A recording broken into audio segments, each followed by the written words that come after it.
ni ikutkan cikgu nak habiskan bab ni lah. Nak habiskan. Lepas tu kalau sempat kita buat sedikit apa ni latihan lah. Sebab ni nak masuk bulan 6 dah ni. Bulan 5 tinggal minggu depan je. Hari ni 19 tu kan? 19. Tinggal minggu depan je. Sekejap je masa. Jadi nak cepatkan habis juga ni. Nanti nak masuk bab yang lain pula. Kita ada 9 bab kan?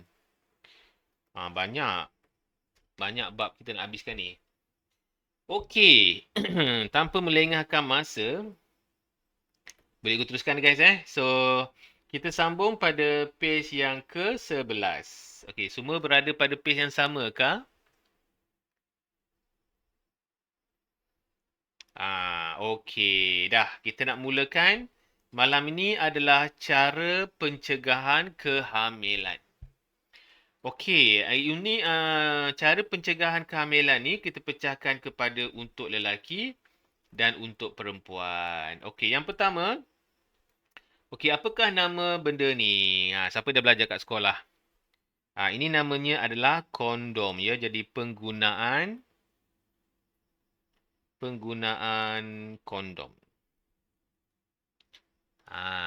Okey, lagi.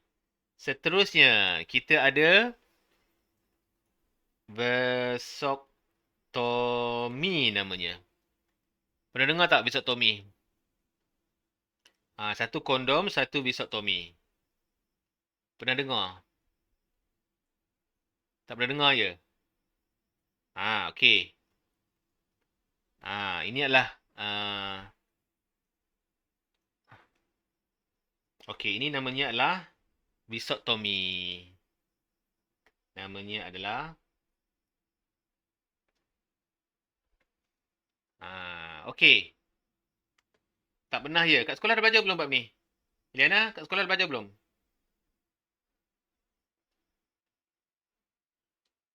Belum ya? Ke dah? Tak lagi? Okey. Alright. Faham. Okey. Kalau macam tu, jom. Kita sambung sikit lagi. Dah masuk dah? Siapa masuk tadi? Alicia dah belajar kat sekolah dah? Hai Irfan, sihat Irfan? Okey, jadi kedua-dua ni digunakan untuk mencegah kehamilan. Okey, yang ini dia punya sarung dia lah. Untuk mengelak sperma masuk ke dalam uterus wanita. Okey, untuk vasectomy ni, kalau dia decide tak nak ada anak lagi dah, dia akan putuskan ductus sperma ni. Kat sini. Dia potong ductus sperma tu.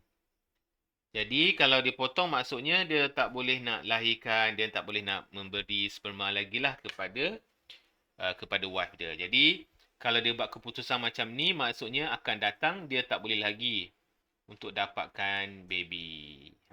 Sampai bila-bila lah. Jadi itu dia punya keputusan dia. Tak apalah macam mana. Okey, untuk wanita pula kita ada beberapa cara untuk mencegah kehamilan. Okey, yang pertama, ini. Nampak tak banyak dalam ni ada pil banyak? Jadi dia makan pil perancang namanya. Pil pencegahan kehamilan. Jadi dia akan makan pil tu, nanti baby tu dia tak dapatlah disenyawakan. Faham tak? Dia tak dapatlah disenyawakan. Okey, lagi next. Seterusnya, ada satu lagi cara dia masukkan implan di bawah lengan lah. Tak kisahlah lengan belah kiri atau belah kanan. Okey, ni namanya cara implan. Okey.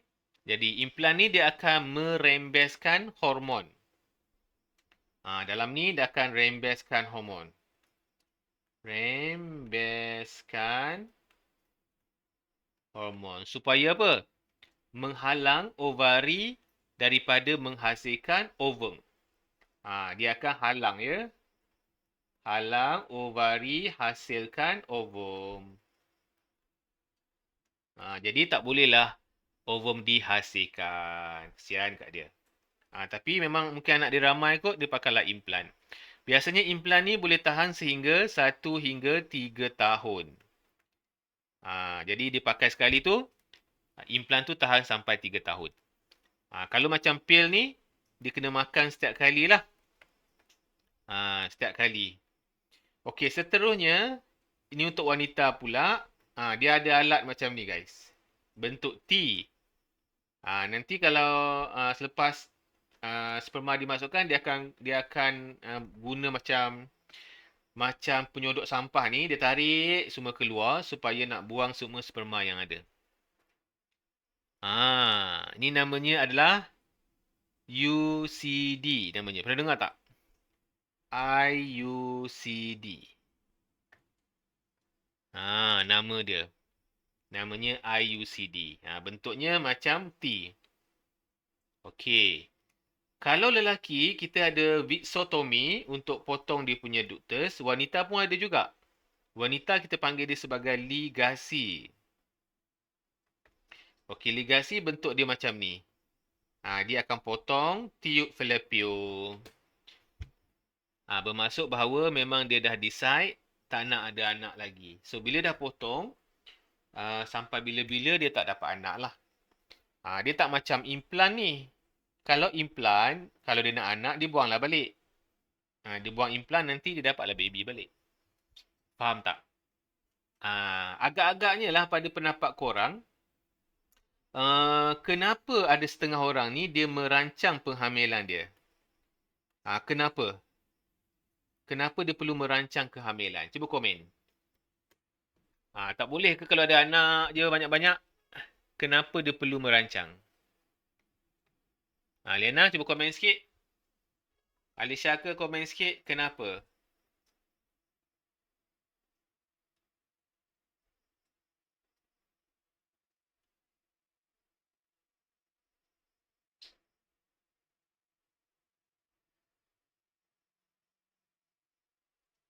Kalau pendapat awak lah, agak-agaknya lah, kenapa ada orang yang merancang macam ni? Kenapa rasanya? Secara logiknya. Ada tak? Alisha rasa? Kenapa? Sebab mungkin anak mereka terlalu ramai, jadi mereka tidak ada duit yang banyak, mungkin untuk menjaga, mungkin untuk membeli barangan, dan juga mungkin dia takut anak yang ramai, dia pun susah nak pergi kerja, sebab ada baby yang kecil nak tinggal kan. Jadi ada banyaklah sebab kenapa mereka mencegah kehamilan. Faham tak? Jadi kalau dia dah ada baby lagi nak kerja macam mana pula? Itu antara punca-punca lah kenapa dia mencegah kehamilan. Boleh faham ya? Jadi dia bukan suka-suka lah nak mencegah kehamilan tu. Dia ada sebab dia tersendiri. Okey. Sekarang kita tengok pula pembiakan pada tumbuhan. Okey, tumbuhan pun dia membiak juga. Tumbuhan ni ada dua jenis. Satu sexual, satu lagi asexual. Okey, sexual ni dia macam manusia, dia ada jantan dan betina. Okey. Okey. Yang atas ni yang kita panggil stamen. Yang atas ni yang putih tu kan, yang putih bulat tu stamen. Okey, ini namanya adalah jantan. Stigma ni adalah betina. Ini betina, ini jantan. Okey. Jadi jantan ni dia akan menghasilkan polen. Dia akan menghasilkan debunga. Jadi debunga tu nanti dia akan kalau ada rama-rama ke ataupun ada kumbang ke, dia akan datang, dia akan terbang-terbang kat sini kan. Jadi statement dengan stigma ni dia akan berjumpa, nanti debunga tu akan masuk kat dalam ni. Jadi berlakulah orang kata apa ni, penghasilan baby dia lah dalam tu. Tapi pokok dia tak adalah baby, dia mungkin menghasilkan buah. Dia macam tu lah, dia tak macam lah keluar orang kan, dia keluar buah ke. Okey, jom kita tengok sikit peranan-peranan dia. Yang pertama, stamen. Stamen ni kita panggil sebagai gamet jantan ataupun kita panggil sebagai organ pembiakan jantan bunga. Okey. Okey, pestil pula dia adalah organ pembiakan betina bunga. Namanya pestil. Pestil kat mana? Pestil dekat sini sepanjang-panjang ni. Daripada atas sampai ke bawah ni, itu dia punya organ pembiakan dia. Okey, lepas tu ranggi. Ranggi ni dia punya ni. Dia punya kelopak-kelopak bunga ni kita panggil dia sebagai ranggi. Ranggi ni dia mestilah berwarna-warni. Kenapa dia berwarna-warni, guys? Korang dah belajar masa sekolah rendah dulu? Siapa tahu kenapa dia perlu berwarna-warni? Sebab apa? Cuba komen sikit. Dah jendam kita dah belajar dulu?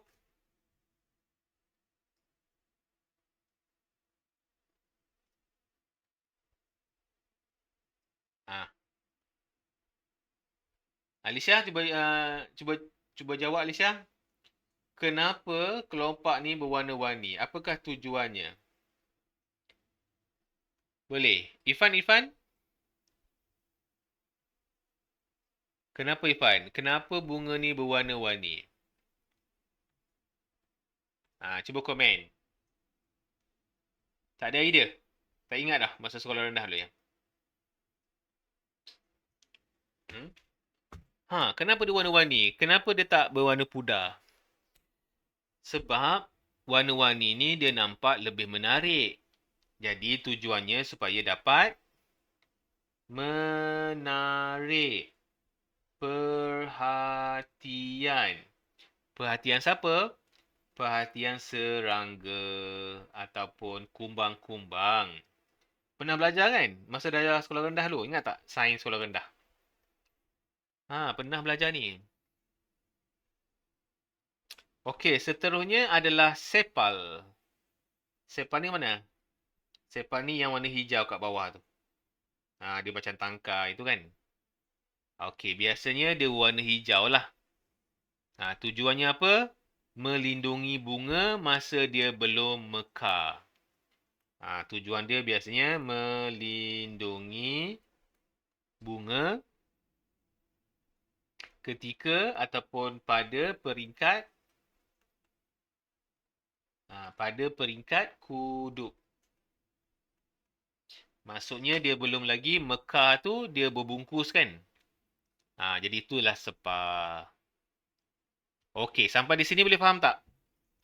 Secara kasar dia mengenai bahagian bunga. Okey guys, boleh? Ada persoalan? Faham, Liana faham. Kawan lain macam mana? Okey.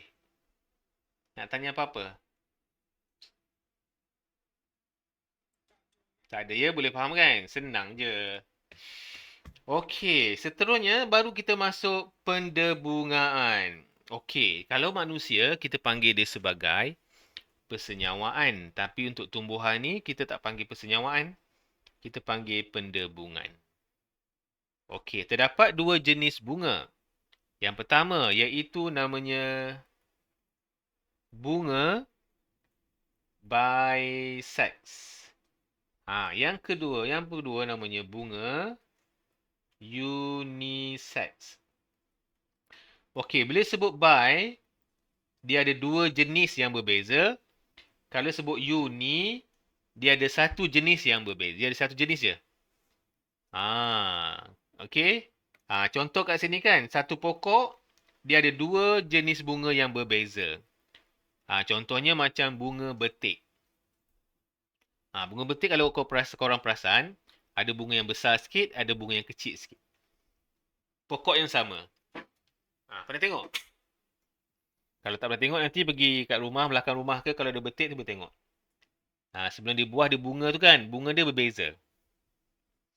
Okey, jadi yang ini namanya bunga jantan yang kecil, yang ini bunga betina. Jadi bila dia nak pendebungaan berlaku, dia perlukan haiwan lah. Haiwan kena terbang, terbang, terbang, terbang. Barulah dia boleh berdebunga. Faham tak? Ni kita panggil dia sebagai unisex. Unisex. Baliklah. Unisex. Okey. Dia satu-satu je. Okey, dia satu-satu. Ini satu, ini satu. Uni tu satu. Okey, bisect. Bisect ni maksudnya dua. Dalam bunga ni dia ada dua. Ada jantan betina sekali. Faham tak? Jantan dan betina dia ada sekali. Dia ada stamen, dia ada pestil. Dua-dua ada pada satu bunga. Kalau yang ni stamen lain, pestil bunga lain. Faham tak? Okey. Okey, contoh unisex seperti bunga jagung. Dan juga seperti bunga betik. Jadi bunga jagung dan betik ni antara bunga unisex. Okey, boleh faham Jadi, pendebungaan ialah proses pemindahan. Pemindahan apa? Pemindahan butir debunga matang. Pemindahan butir debunga matang dari enter ke stigma. Faham tak?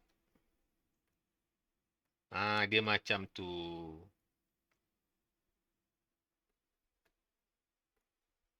Okey. Macam mana sekarang? Nak tanya apa-apa tak sampai sini? Cikgu stop sini dulu. Sebelum kita masuk jenis-jenis pendebungaan. Ada apa-apa ke? Terfikir ke? Tak faham ke? Nak tanya ke?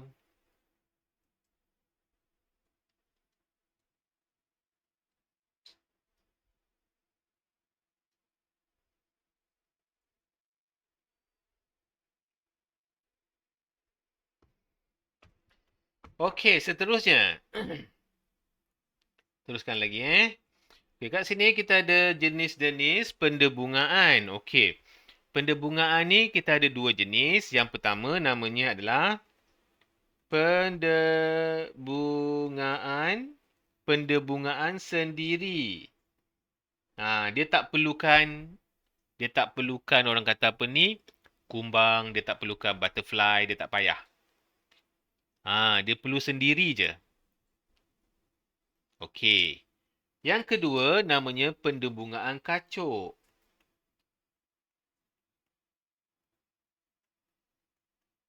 Okey, sendiri ni maksudnya dirinya je lah. Okey, kalau kacuk ni maksudnya dua pokok yang berbeza. Dua pokok yang berbeza. Kalau sendiri ni pada pokok dia sendiri je lah. Jadi pollen dia jatuh daripada atas ke bawah ke. Tapi masih lagi menggunakan apa ni kumbang. Tadi cikgu cakap tak guna kumbang kan? Ya, masih lagi menggunakan kumbang. Cuma dia pokok sesama diri sendiri je. Faham tak? Berbeza yang ini pokok yang lain tu nampak tak? Jadi ini namanya pendebungaan kacuk. Boleh pendebungaan kacuk. Okey. Dah lah tu. Cikgu nak habiskan hari ni. Habis tak? Sikit lagi. Oh, sikit lagi guys. Cikgu habiskan terus nanti. Okey, cikgu nak masuk pula ejen-ejen dia. Ejen-ejen ni apa? Siapakah bertanggungjawab untuk mendebungakan dia? Yang pertama adalah angin. Angin yang bertiup kencang boleh debungakan pokok tersebut. Yang kedua adalah haiwan. Haiwan lah. Mungkin ada siapa-siapa haiwan kat situ ke. Ataupun mungkin serangga lah banyak kan. Kumbang-kumbang, butterfly. Dan juga manusia. Ya.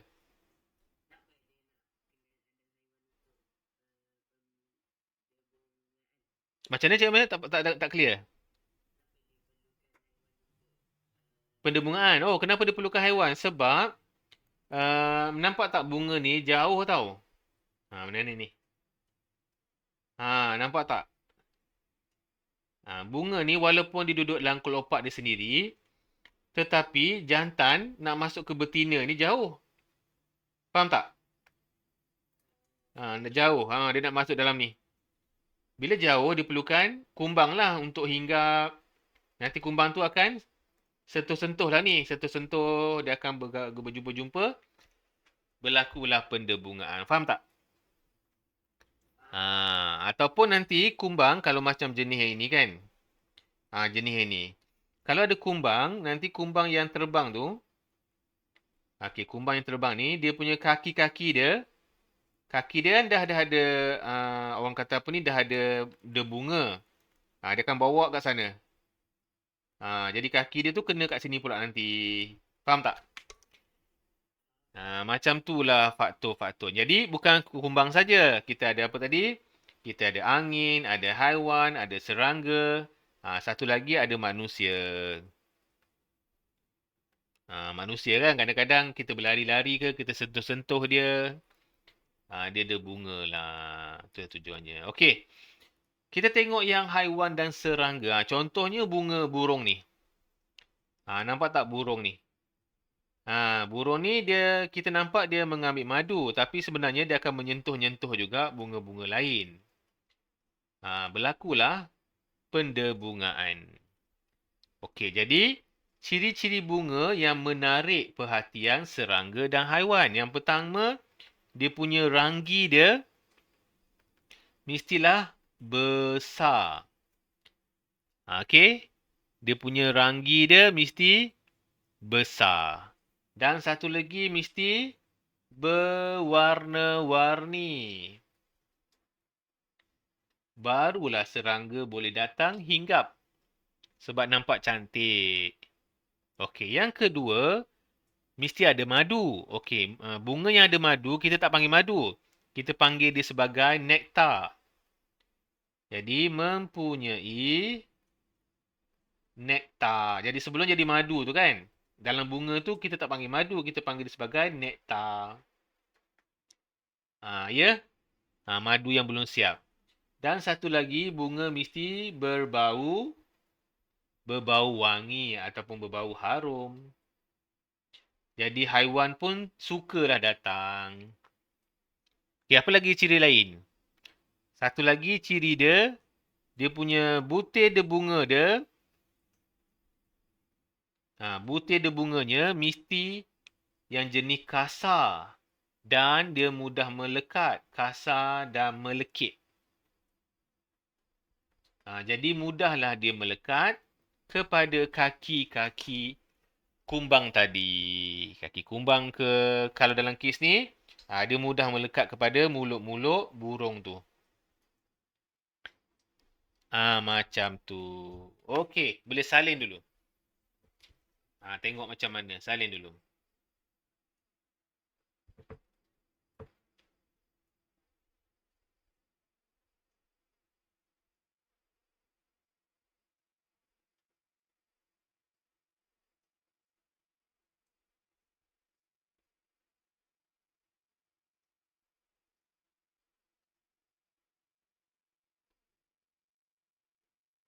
Dah siap beritahu?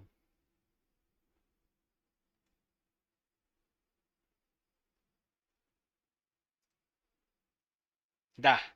Kawan lain, Ifan dah siap? Boleh aku teruskan Okey. Dah, jom. Okey, Alicia pun dah siap. Okey, sekarang tadi haiwan, sekarang ni angin pula. Okey, macam-macam mana yang bersifat seperti memerlukan angin. Yang pertama, bunga tu biasanya tak berwarna sangat. Biasanya dia berwarna putih je. Dia tak menarik perhatian binatang. Bunga warna putih ataupun mungkin pudar lah. Tak ada tarikan sangat. Okey, lagi. Tengok macam ni ni.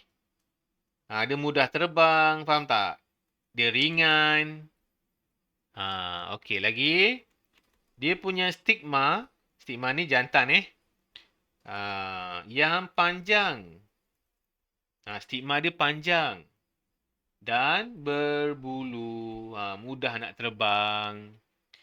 Lagi, dia punya butir debunga dia. Okey, butir debunga yang banyak. Lepas tu dia kecil. Dia licin dan ringan. Okey. Manakala dia punya stil ni untuk betina yang panjang. Jadi semua ni mempengaruhi dia untuk mudahlah dia terbang dibawa oleh angin. Macam tu lah ceritanya.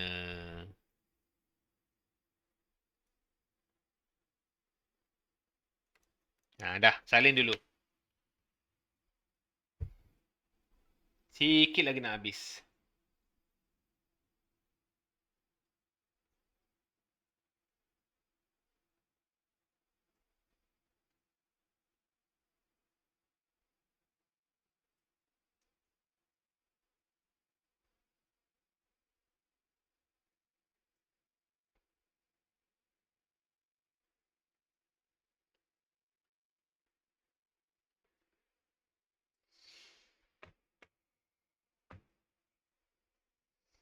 Okey, dah.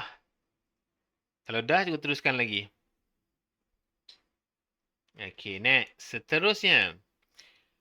Apakah kelebihan pendembungaan kacuk ni? Pokok kacuk ni maksudnya pokok yang berbeza, ya. Pokok jenisnya sama. Cuma satu dekat taman, mungkin satu lagi kat belakang rumah ke, duduk jauh sikit. Tapi jenis yang sama. Pokok dua-dua tu bunga raya katakan. Tapi duduk yang berbeza. Okey, jadi pendembungaan kacuk ni sebenarnya dia menggabungkan bahan genetik. Bahan genetik daripada dua pokok induk yang sama spesies. Jadi kedua-dua pokok tu mesti bunga raya lah. Cuma pokok ada dua ketua yang berbeza.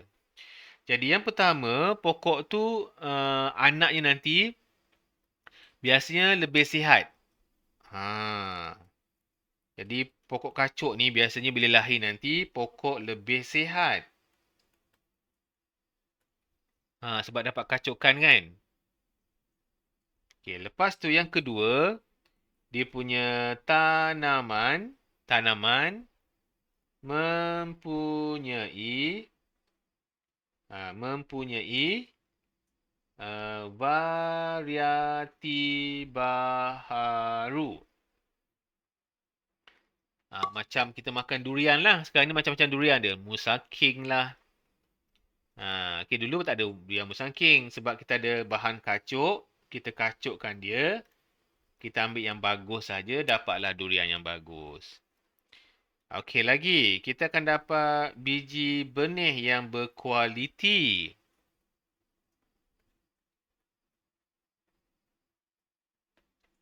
Biji benih yang lebih berkualiti.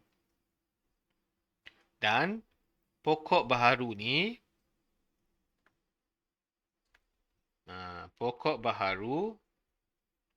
dia lebih daya tahan yang tinggi. Mempunyai daya tahan yang tinggi. Maksudnya kalau penyakit nak serang pun susah. Dia kuatlah kira. Pokok baharu mempunyai daya tahan yang tinggi. Begitulah ciri-ciri dia. Dah, salin dulu. Sikit lagi nak habis.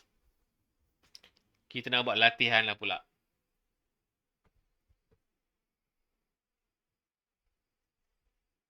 Oh, Lina dah siap? Oh, laju Lina. Tengok kawan-kawan lihat.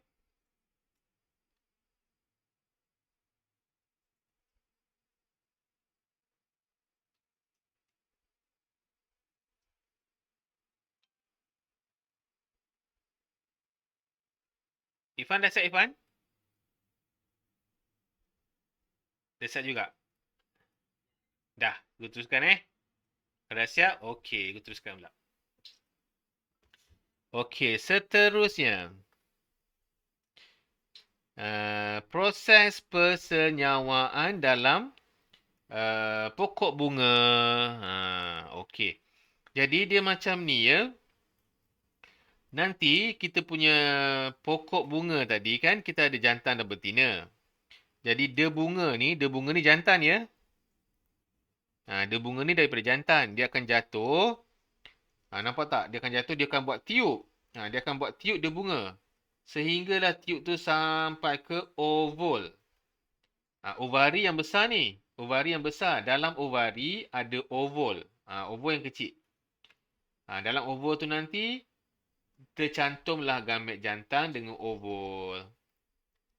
Sebab dia tak ada ovari. Dia tak ada ovum. Kalau orang kan ada ovum kan? Ada ovari, ada ovum untuk orang. Tapi untuk tumbuhan dia tak panggil ovari, dia panggil oval. Jadi kat sini berlakulah persenyawaan. Nanti buah tu akan dihasilkan. Jadi buah tu dihasilkan kat sinilah dekat bunga. Sebab itu sebelum berbuah dia kena berbunga dulu, betul tak? Macam tu cara dia. Okey, selepas pendebungaan, maka proses persenyawaan akan berlaku. Iaitu gamet jantan yang dibawa oleh debunga. Dibawa oleh debunga akan bercantum dengan gamet betina di dalam ovul. Maka berlakulah persenyawaan. Fertilization tu persenyawaan. Bahasa Inggeris lah pula. Sampai di situ. Faham tak proses dia? Macam mana buah dihasilkan. Jadi kalau nampak, biasanya kalau pokok yang berbuah, mesti ada bunga. Tapi kalau pokok yang berbunga, belum tentu yang berbuah. Mungkin pokok tu pokok bunga. Kalau dia pokok bunga, dia tak buah lah. Faham tak? Sebab dia pokok bunga.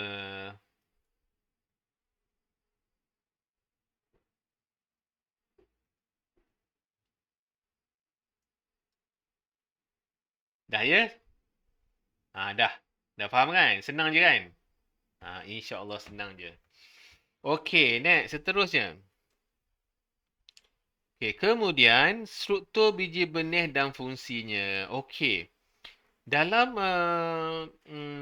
apa ni buah, kita ada dua jenis biji benih. Biji dia lah biji dia. Yang pertama, kita panggil dia sebagai dicotyledon. Dicotyledon ni bijinya kita boleh potong menjadi dua. Contohnya pokok biji buah durian. Korang pernah makan durian? Pernah makan durian kan? Durian, nangka. Perasan tak dia punya biji dia? Mesti dia macam ni. Korang pernah makan tak rebusan apa ni? Biji nangka. Cempedak ke pernah makan? Dia punya bijinya kalau kita potong dia jadi dua. Perasan tak? Dia akan jadi dua macam ni lah. Ini satu, kita boleh potong dua. Pernah tak perasan macam ni? Pernah kan? Ini namanya dicotyledon. Tapi ada juga dia tak boleh potong namanya monocotyledon. Mono tu satu. Contohnya biji jagung. Biji jagung yang kuning kecil-kecil tu. Cuba nak potong dua, tak boleh. Dia memang satu je. Itu namanya monocotyledon. Jadi dalamnya ni adalah nama-namanya. Nak jadi pucuk, nak jadi akar, semua kat situ. Ini pun sama. Nak jadi akar, nak jadi pucuk, semua dekat situ. Nak tahu pucuk dengan akar ni macam mana? Okey, di yang bawah ni, radikal ni akar. Radikal ni akar. Okey? Kalau plumor ni adalah pucuk. Plumor ni pucuk. Radikal akar, plumor pucuk. Senang sahaja. Okey. Jadi kat sini, kalau kat sini pun ada dia beritahu juga. Dekat bawah nota ni, dia beritahu jugalah nama-nama plumor tadi. Jom tengok. Jauhnya pergi. Ni. Nampak tak data pelumur ni berkembang menjadi pucuk. Jadi pelumur ni pucuk. Manakala radikal ni akan menjadi akar. Jadi biji kata dua biji, ada dua jenis lah, dicotyledon, satu lagi monocotyledon. Ingat mono satu, ingat D dua.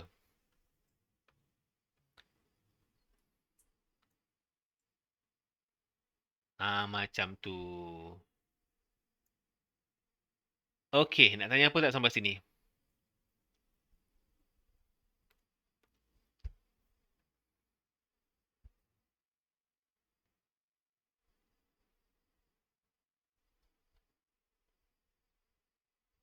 Okey dah. Boleh ikut teruskan lagi?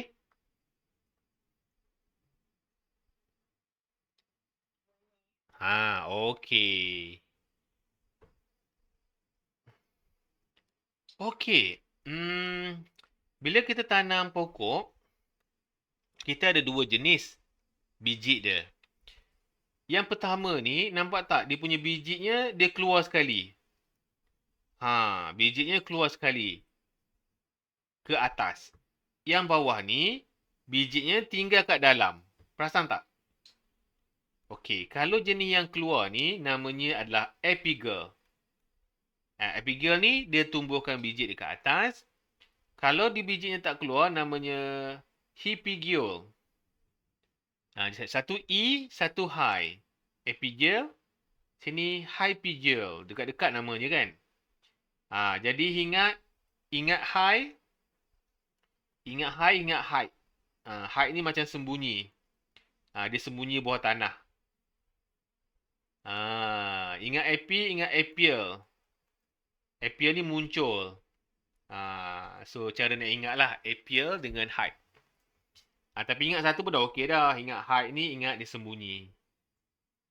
Okey, jadi biji tu ada dua jenis lah. Satu dia timbul, satu dia tenggelam. Okey.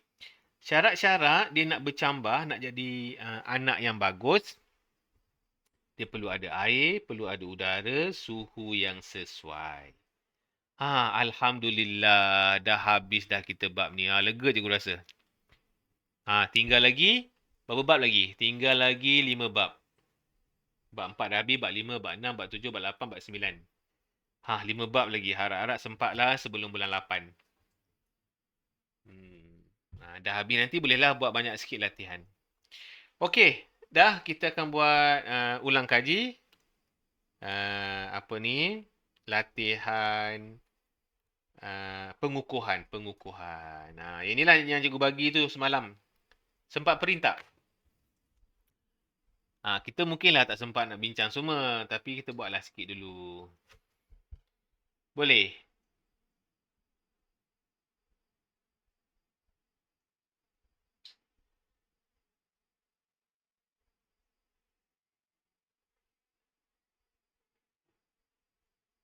Dah, cuba buka yang baru.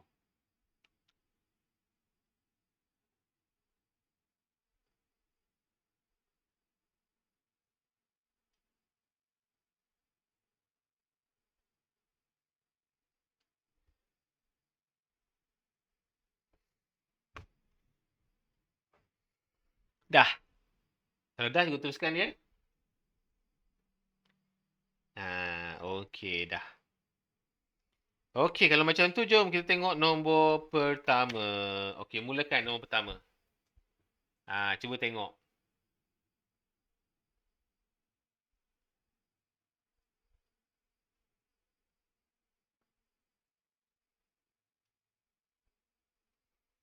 Okey, apa jawapan yang pertama? Cuba komen. Berikut manakah ciri-ciri pembiakan aseks? Pembiakan aseks. Pembiakan aseks tu melibatkan seorang je. Dia tak melibatkan jantan betina. Dia melibatkan dirinya saja.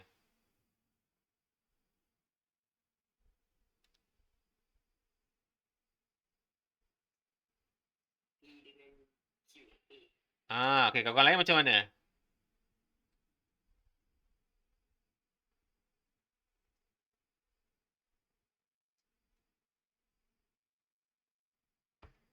Jawapannya A. Dia kata kata. Okey, tengok yang pertama kan. Aseks ni adalah dia tak perlukan jantan, dia tak perlukan betina. Dia macam dirinya je. Contohnya macam bawang. Tahu bawang tak? Bawang kan kalau kita tanam, dia mana ada jantan betina. Esok dia terus tumbuh. Kan? Dia tak ada jantan betina. Faham tak? Itu namanya aset. Okey, yang pertama, tengok P. Berlaku kepada tumbuhan berbunga. Tak. Tumbuhan berbunga mesti ada seks. Mesti ada jantan, mesti ada betina. Mesti ada stil tadi, ingat tak? Stigma dengan stil. Ada dua bunga. Jadi, kalau ada dua bunga ni, biasanya dia melibatkan seks lah. Faham tak? Jadi, P dah bukan. Mana yang ada P tu potong. Q, melibatkan satu induk sahaja. Ya, satu induk sahaja. Ibu dia ada satu je. Ibu tu induk lah. Induk ni ibu lah. Jadi Q betul. Ada Q ni, ada Q. Nampak tak? D je betul. Okay, faham tak? Berlaku kepada ameba dan hydra. Betul. Ameba ni dia tak perlukan jantan betina. Dia perlukan dirinya je. Berlaku kepada manusia bukanlah. Manusia ni perlukan seksual. Okey, lagi dua. Menunjukkan proses pembiakan aset dalam organism antara berikut. Masih lagi aset tahu. Ni ameba. Tengok, dia tak perlukan jantan betina. Dia cuma belahkan dirinya sendiri je. Tak payah jantan betina. Okey, berikut manakah menerangkan proses dan rajah di atas? Okey, nombor 2 guys. Teruskan. Nombor 2. Cuba awak tengok betul-betul, faham.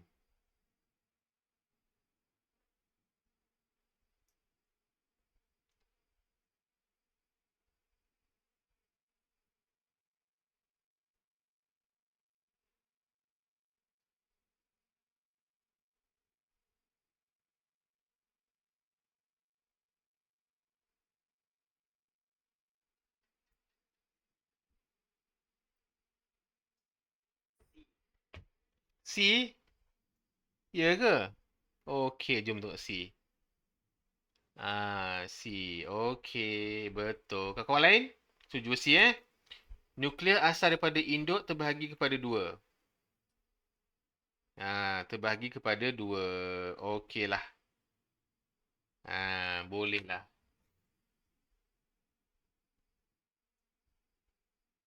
Okey, nombor seterusnya, nombor 3.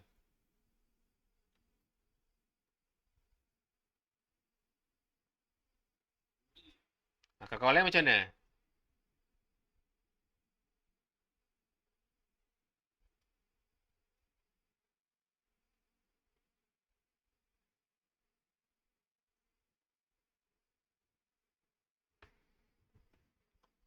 Okey, D. Siapa setuju dengan D? 3D. Betul ke?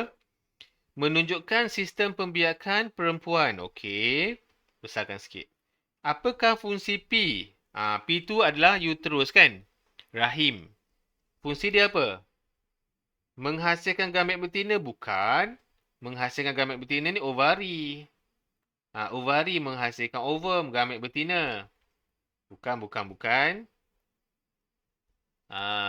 Di tu tempat embrio berkembang dan membesar. Betul. Embrio tu akan berkembang di sini. Okey, terima kasih. Betul. Okey, nombor 4. Penyataan manakah benar tentang sistem pembiakan perempuan? Okey, yang pertama dia kata apa ni? Cervix mengeluarkan mukus untuk membantu sperma berenang ke dalam uterus. Betul. Kita punya cervix tepi-tepi ni, dia akan menghasilkan mukus. Dia macam cecair lah supaya memudahkan sperma berenang. Okey, lagi. Nombor 5. Kitaran Haight terdiri daripada 4 fasa yang berlaku kira-kira 28 hari. Ingat 28 hari. Tengah-tengah dia apa? Tengah dia 14. Ingat 14 ni hari yang subur ya. Maksudnya berlakunya pengovulan. Pengovulan. Pengovulan ni maksudnya ovum ni akan dihasilkan selepas 14 hari haid tu berlaku. Faham tak? Okey, jadi soalannya, yang manakah fasa apabila pengovulan berlaku? Fasa mana pengovulan berlaku? Cikgu dah cerita dah tu. Fasa subur. Betul. Okey, nombor 6.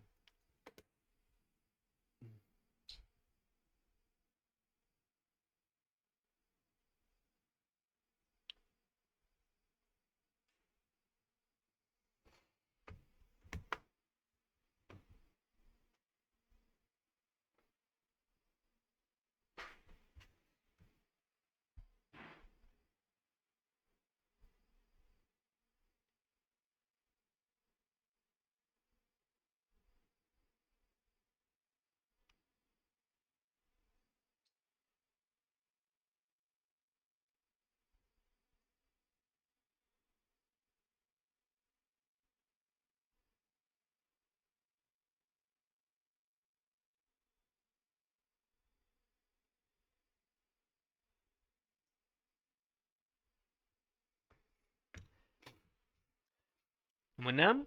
B ke? B. Kawan-kawan lain macam mana? Ha.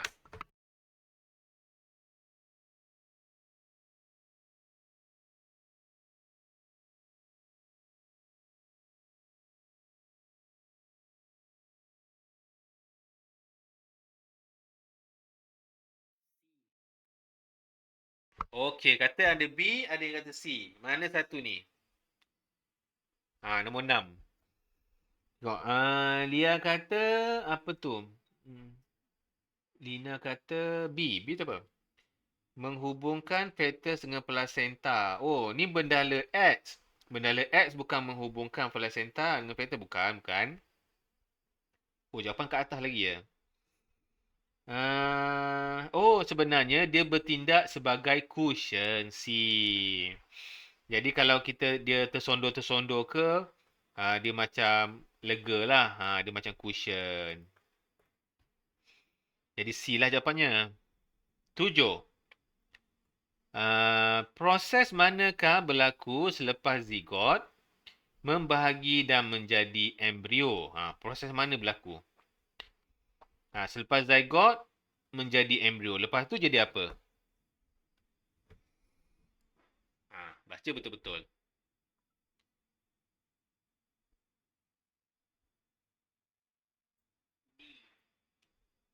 Okey. Kawan-kawan lain setuju tak? Dengan Ifan jawapannya D.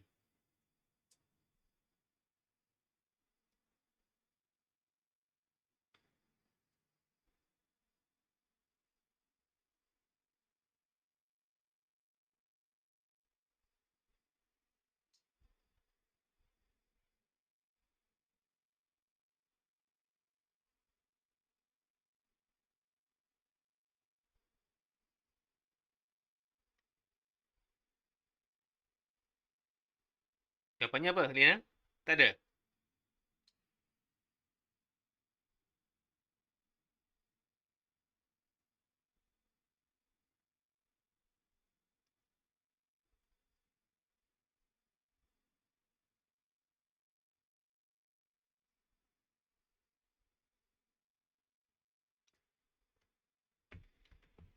Tak ada?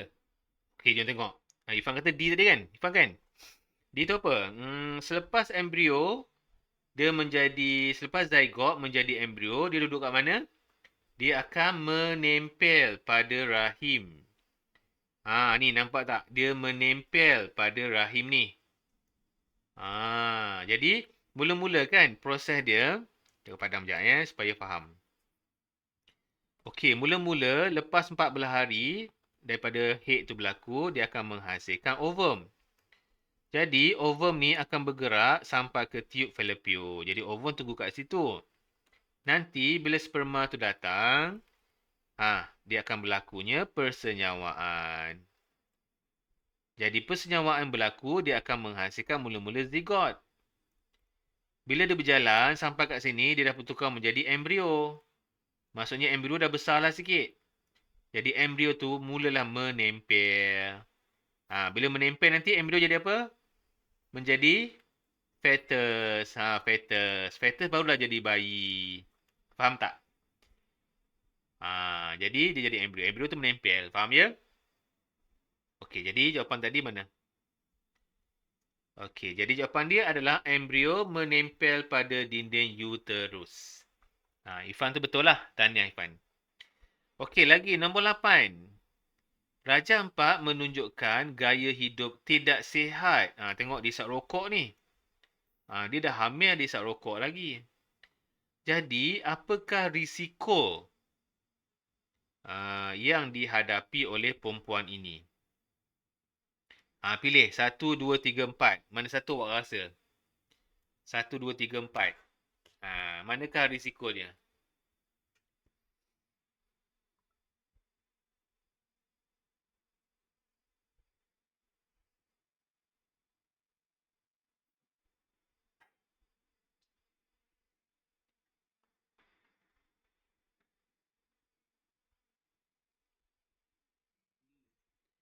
Jawapannya B.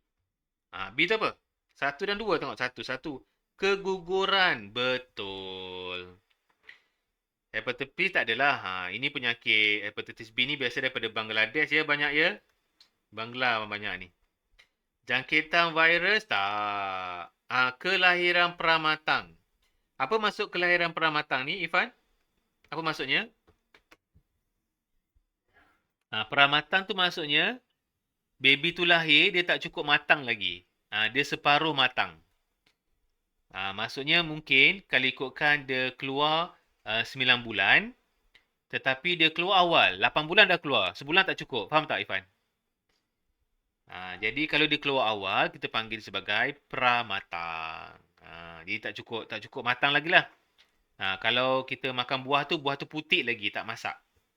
Macam tu lah maksudnya pramatang tu. Okey, nombor 9. Alamak banyaknya. Nampak ke guys? Korang nampak ke ni? Nombor 9. Kita baca soalan dulu. Antara berikut manakah benar tentang fungsi protein dan kalsium bagi wanita hamil? Okey. Wanita hamil, protein dan kalsium, manakah yang betul? Tengok betul-betul.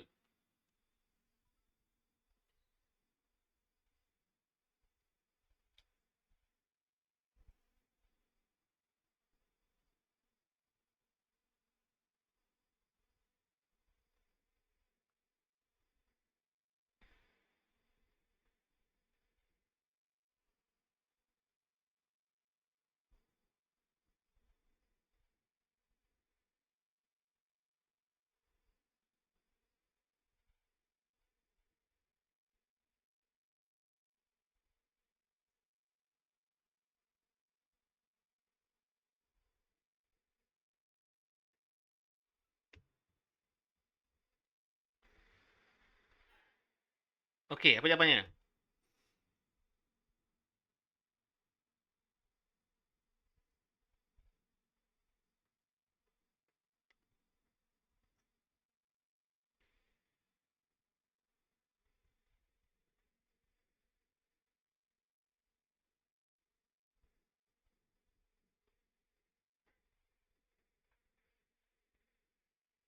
Dah.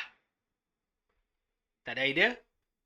Protein yang pertama, ingat protein ni dia membantu pertumbuhan. Lina kata B ya. Okey, dia membantu pertumbuhan. Darah pun perlukan protein juga betul-betul. Tapi protein kebanyakan lebih kepada pertumbuhan sel baru. Kalsium lebih kepada tulang. Faham tak? Kalsium kebetulan. Macam kanak-kanak, kalau kita tengok kanak-kanak orang dewasa, mana lagi senang nak besar? Kanak-kanak lagi senang nak besar kerana kanak-kanak dia perlukan banyak protein. Jadi pembesaran kanak-kanak tu cepat. Kita tengok kan nak jadi remaja cepat. Okey, lagi. Ha. Raja menunjukkan salah satu kaedah pencegahan kehamilan. Nampak tak dia pakai apa ni? Nampak tak dia pakai macam cakuk tea tadi tu. Ingat lagi tak apa nama dia? Nombor 10. Apakah bagaimana kaedah ini mencegah? Dia yang pakai cakuk tu. Ingat lagi tak? Okey, awak rasa A, B, C mana satu jawapan dia?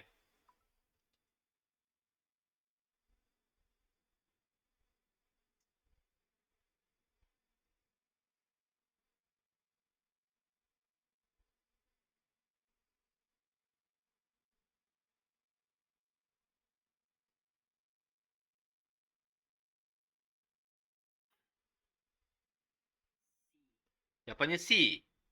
Jom tengok. Betul ke C? Uh, mengelakkan ovum keluar daripada ovari. Tak. Ini sebenarnya, tengok tadi kita tengok nota tadi. Tengok nota tadi. Mana nota tadi? Okey. Nota tadi ini T. Okey, ini sebenarnya huruf T kan. Sebenarnya kalaulah ada baby kat sini, ada persenyawaan berlaku, jadi bila guna alat ni nanti dia tarik, dia buanglah sekali dengan baby lekat tu, faham tak? Baby tu akan terkeluar sekali. Itu tujuannya. T ni dia tarik, nanti dia keluar sekali dengan baby tu. Kalau ada zygote embrio ke situ, keluar sekali lah, faham tak? Itu tujuan dia. Jadi apa jawapan dia? Dia kata B. B tu apa? Mengelakkan sperma masuk ke dalam faraj. Ni macam betul juga. Tetapi kan, macam ni. Kalau sperma masuk dalam faraj tu, mana mungkin tak sebab dia boleh masuk. Tapi mungkin sperma tak boleh masuk dekat tube fallopian lah. Tapi sebenarnya tujuan yang sebenarnya dia lebih kepada menggugurkan embrio yang dah lekat pada uterus. Faham tak? Boleh Nana tujuan utamanya kat situ. Jadi jawapannya adalah A, menghalang penempelan ovum berlaku daripada persenyawaan dinding pada dinding uterus. Boleh Lina? Lina faham tak? Boleh terima? Boleh ya? Okey, lagi. Kita habiskan sikit lagi. Dengan dua soalan lagi. Okey, mengapa kehamilan tidak berlaku walaupun persenyawaan telah berlaku? Persenyawaan dah berlaku tapi kehamilan tak berlaku. Macam mana tu? Dia dah bersenyawa. Tetapi kehamilan tak jadi. Agaknya apa? Kenapa jadi macam tu?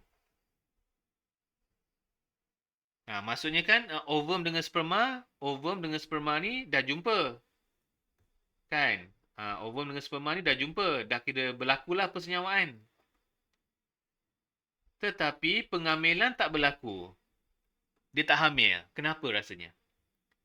Dia tak mengandung lah. Dia tak mengandung. Persenyawaan dah ada. Tapi tak mengandung. Sebab apa? Cuba tengok. Dia kerana embrio tidak mampu menempel pada dinding uterus. Sian kat dia. Dia tak mampu. Patutnya embrio tu kena menempel pada dinding kan. Tapi dia tak mampu. Mungkin juga dia keguguran ke. Kesian kat dia. Okey, terakhir. Raja menunjukkan salah satu jenis pendebungaan. Ni pendebungaan apa ni? Dua pokok yang berbeza. Siapa ingat? Pendebungaan kacuk kan? Jadi antara berikut manakah keburukan? Kita belajar di kebaikan. Dia dapat hasil yang banyak. Keburukan dia apa?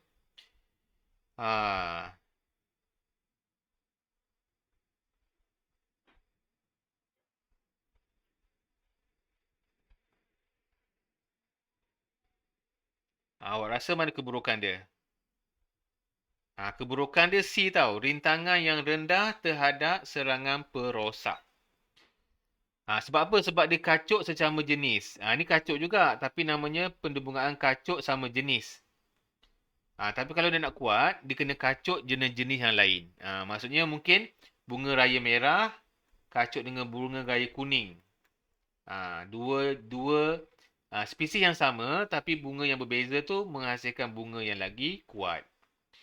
Tapi kalau bunga yang jenis sama je tak kuat. Okey, yang terakhir. Apakah ciri-ciri bunga yang dibungakan oleh serangga? Ni oleh haiwan dan serangga. Apa ciri-cirinya? Cuba tengok. Serangga suka apa?